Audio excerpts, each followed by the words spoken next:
छोरा तू उतर जाएगा, पलंग पर पसर जाएगा रे छोरा तू उतर जाएगा, पलंग पर पसर जाएगा। सुन यदि एक बार हम चढ़ जाई, यदि एक बार हम चढ़ जाई, अलग बे करे उहुआ हमाई, जवानी तोर झड़ जाएगा, मटेरियल जे बढ़ जाएगा, जवानी तोर झड़ जाएगा छौरी रे, मटेरियल जे बढ़ जाएगा।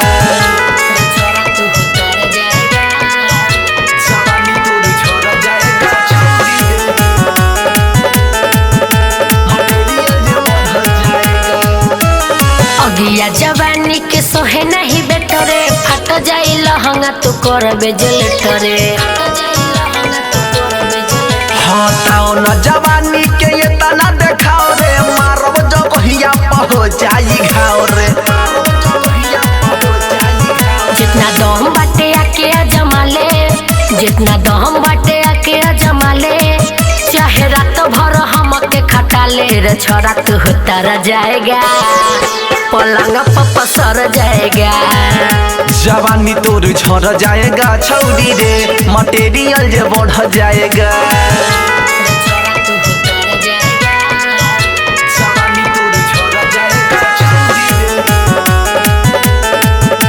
मटेरियल जे बढ़ जाएगा। दिल रंगी राजा हमसे कर न चिट हो, सोचल बात तोहर होई न फिट हो। नीचे तू हम के ऊपर सुताओ रे, हाजीपुर के केला अपना हाथ से दबाओ रे। तनी होठवा से होठवा सटाले, कि तनी होठवा से होठवा सटाले, जैसे मन करे आके चिपका ले रे छोरा तू उतर जाएगा, पलंग पर पसर जाएगा। जवानी तोर झड़ जाएगा छौरी रे, मटेरियल जे बढ़ जाएगा।